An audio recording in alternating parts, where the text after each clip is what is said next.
9:47 খবর পেয়ে 9:57 আমরা মানে 1 ঘন্টার মধ্যে আমরা একটা গ্রিন কজি কটেজের মতো এই ক্যাপিটাল সিরাজ সেন্টারকে আমরা এরকম একটা দুর্ঘটনা থেকে থামিয়ে দিলাম। আমরা আলহামদুলিল্লাহ বলি, আমরা সবাই সমস্যারে আমরা স্বীকার করি যে প্রত্যেকে আমাদেরকে সাহায্য করেছেন, যেহেতু আমরা অভিজ্ঞতা আমাদের আছে। এই অভিজ্ঞতাকে কাজে লাগিয়ে আমরা দ্রুত ভিত্তিতে যখনই খবর পাই, আমরা এখানে আসতে যতক্ষণ সময় লেগেছে 5-7 মিনিটের মধ্যেই আমরা আস্তে আস্তে করে 9টি ইউনিট বিভিন্ন টাইপের 2টা টিটিএল, ইটি, স্পেশাল এবং সকল ধরনের ইকুইপমেন্ট আমরা এখানে ইউজ করেছি এবং দ্রুততার ভিত্তিতে আমরা ভিকটিম সবাইকে নামিয়ে আনতে সমর্থ হই। এবং আপনারা জেনে খুশি হবেন যে আমরা খুবই দ্রুত এই কাজটা করতে পেরেছি এবং যারা যারা রয়ে গিয়েছে তাদের একটা মানসিক তৃপ্তির জন্য আমরা নিচ থেকে দ্রুত এই 15 তলা বেয়ে উঠে ওনাদেরকে সান্ত্বনা দেই এবং এখন পর্যন্ত 35 জন রয়ে গিয়েছে নিয়ন্ত্রণের পরেও ওনাদেরকে আমরা সেভ করে রেখেছি। এবং এখানে আপনারা জেনে খুশি হবেন যে এখানে অনেক যারা হুইল চেয়ারেও ছিলেন উপরে, রেস্টুরেন্ট অথবা উপরে গিয়েছেন আমরা দেখেছি, বাচ্চা এবং বৃদ্ধ সহ। সুতরাং আমরা একটা গ্রিন কজি কটেজকে থামিয়ে দিলাম। আমরা 1 ঘন্টার মধ্যে সমর্থ হয়েছি এবং এখানে যে বিল্ডিংটা ছিল এটা একটা মিক্সড অকুপেন্ট বিল্ডিং, মানে এখানে শপিং মল ছিল, এখানে রেস্টুরেন্ট ছিল, এখানে অফিস ছিল, এখানে আবাসিক ভবন ছিল। আবাসিক ভবনে যদিও এখানে অনেক ফ্ল্যাট আমরা খালি রেখেছি, তারপরেও এখানে অন্তত অনেক মানে প্রায় 200-র কাছাকাছি হয়তো ফ্যামিলি মেম্বার সব মিলে ছিল এবং নিচে সব মিলে প্রায় আমরা অনেক মানে প্রায় 100-র কাছাকাছি মানুষজনকে নিরাপদে রাখতে পেরেছি এবং নামিয়ে আনতে পেরেছি।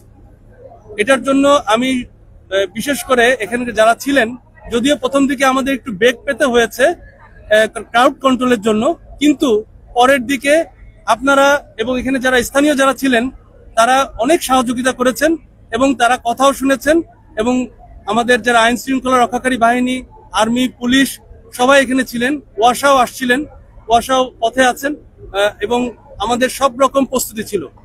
আমরা বিশেষ করে আর একটা বিষয় স্মরণ করতে চাই, এই বেলি রোডের একটা পুকুর রয়েছে যেটা গ্রিন কজি কটেজের সময় আমাদেরকে অনেক সাপোর্ট দিয়েছিল এবং আজকে এই ক্যাপিটাল সিরাজ সেন্টারকে অগ্নিমুক্ত করতেও এই পুকুরটা অনেক সাপোর্ট দিয়েছে। আমাদের বিশেষ পানিবাহী কিন্তু শেষ হয়ে যাচ্ছিল এক পর্যায়ে। তো যা হোক, আমরা একটা গ্রিন কজি কটেজকে থামিয়ে দিলাম এবং আমি সবাইকেই বলবো যে আমরা এইভাবে যদি কাজ করতে পারি হয়তো আমাদের আর একটি মৃত্যুও হবে না ইনশাআল্লাহ। তা আমরা বলতে পারি এখন পর্যন্ত আমরা কোনো নিহত এবং আহত কোনো কিছু সংবাদ পাইনি। আমরা আশা করছি যে এরকম কোনো দুর্ঘটনা ঘটে নাই। আমরা অগ্নিকাণ্ডর যে সূত্রপাত ধারণা করছি এটা বেসমেন্ট থেকে, তবে এটা আমাদের তদন্ত করে দেখতে হবে। জেনারেটর রুমগুলোতে বেশি বেশি আগুন মনে হচ্ছে, হয়তো ওখান থেকে শর্ট সার্কিট হতে পারে অথবা অন্য কিছুর সমস্যা হতে পারে, তবে আমাদের এটা তদন্ত করে জানতে হবে।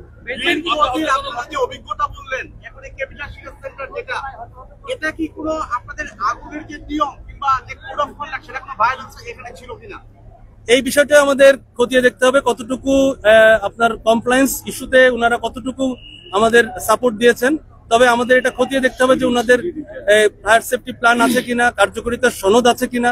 কার্যকরিতাইটা মেন, যদি কার্যকরী না করা হয় তাহলে আসলে দুর্ঘটনা ঘটতেই পারে।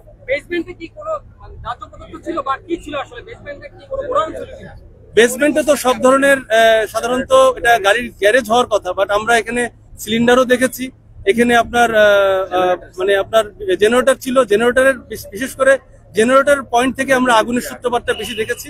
অতিরিক্ত ধোঁয়া ছিল, ধোঁয়ার কারণে আমাদের প্রথমে কাজ করতে একটু বেগ পেতে হয়েছে, তবে এটা ধারণা করছি যে জেনারেটরের কোনো পয়েন্টের কোনো ওখান থেকে হয়তো হতে পারে। আপনারা যতটুকু দেখছেন এই বিল্ডিং এ আপনারা লেডার দিয়ে আপনারা নামাইছেন, ফায়ার মানে আগুন লাগার পরে মানুষজন সেফটি নিরাপদে নামতে পারে সেই ধরনের ব্যবস্থা বিল্ডিং এ ছিল।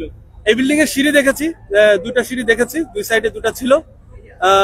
এখানে মানে সিঁড়ি অকুপেন্ট অনুযায়ী কতটুকু এটা আমাকে বুঝতে হবে, কারণ অকুপেন্টের সাথে সিঁড়ির একটা সংখ্যা নির্ধারণ করে দেওয়া আছে বিএনবিসি তে। সুতরাং এই অনুযায়ী এই সিঁড়িটা আছে কিনা এটা আমাদের একটু খতিয়ে দেখতে হবে, কারণ এটা সংখ্যার সাথে সমন্বয় করে। আমরা এটা চেক করে দেখতে হবে। তবে এই ভবনটা মিক্স অকুপেন্ট, মানে এখানে আপনার আবাসিকও রয়েছে, তারপর আপনার ব্যবসায়িক মানে ব্যবসায়িক 4টা ফ্লোর রয়েছে, আপনার টোটাল শপিং মল, একটা ফ্লোর রয়েছে টোটালি আপনার ফুড কোর্ট মানে রেস্টুরেন্ট, আবার অফিসও রয়েছে। সুতরাং এটা মিক্সড অকুপেন্ট এবং অনেকগুলো মিক্সড আর এটা চেক করে দেখতে হবে। ধোঁয়াচ্ছন্ন বেশিরভাগ ক্ষেত্রে যেটা হয় আপনার তার ইনস্টলেশন টেপগুলো মানে আপনার কেবলের উপরে যে কাভার, এই কাভারটা পুড়ে কিন্তু আপনার বেশি ধোঁয়া উৎপন্ন হয়। এর সাথে হয়তো অন্যান্য আরো দাহ্য পদার্থ রয়েছে, এটার সবকিছু মিলিয়ে আপনার ধোঁয়াটা বেশি হয়। আচ্ছা, ক্ষয়ক্ষতির পরিমাণ আপনার তদন্ত করে দেখা যাবে। তবে আমরা আশা করি যে এখানে ক্ষয়ক্ষতি খুবই কম হয়েছে এবং আমরা যেহেতু 1 ঘন্টার মধ্যে এটা নিয়ন্ত্রণ করতে সক্ষম হয়েছি, এটার জন্য ক্ষয়ক্ষতি আশা করি খুবই কম হবে। ফায়ার সেফটির বিষয়টা তদন্ত করে দেখতে হবে। তবে আনুমানিক দৃষ্টিতে মনে হচ্ছে যেহেতু এটা একটা মিক্সড অকুপেন্ট এবং অনেকগুলো অকুপেন্সি অনেক টাইপের, যেমন শপিং মল, যেমন আপনার আবাসিক, যেমন আপনার এটা অফিস, আবার রেস্টুরেন্ট, সুতরাং এটা চেক করে দেখতে হবে যে এরকম 4 টাইপ আছে কি। আরেকটা প্রশ্ন ছিল, আগুন ঠিক কততলা পর্যন্ত ছড়িয়ে পড়ছে? আগুন বেসমেন্টে আমরা সমর্থ হয়েছে এটাকে নিয়ন্ত্রণ করতে, আগুন উপরে ছড়াতে পারেনি। তবে উপরে প্রচন্ড ধোঁয়া ছিল, 5-6 তলা পর্যন্ত ধোঁয়া ছিল।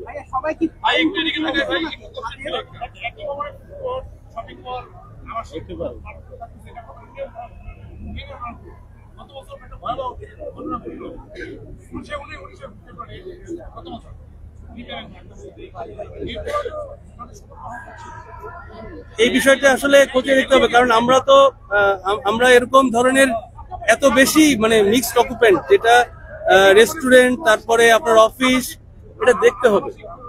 তবে আপনাদের জ্ঞাতার্থে একটু বলি, ওনার কোশ্চেনের উত্তরটা আমি বলে দিচ্ছি। আমরা রাজুক অথবা ডেভেলপমেন্ট অথরিটি যেই অকুপেন্সি ওনারা দিয়ে দেন, যে অকুপেন্সির অনুমোদন ওনারা দেন, আমরা সেই অকুপেন্সির উপরে কাজ করি এবং আমাদের যে মাঠ পর্যায়ে কর্মকর্তারা দেখেন, চেক করে যে অকুপেন্সির যদি কোনো চেঞ্জ থাকে, আমরা কখনো ফায়ার কমপ্লায়েন্স আমরা এই সার্টিফিকেট ইস্যু করি না।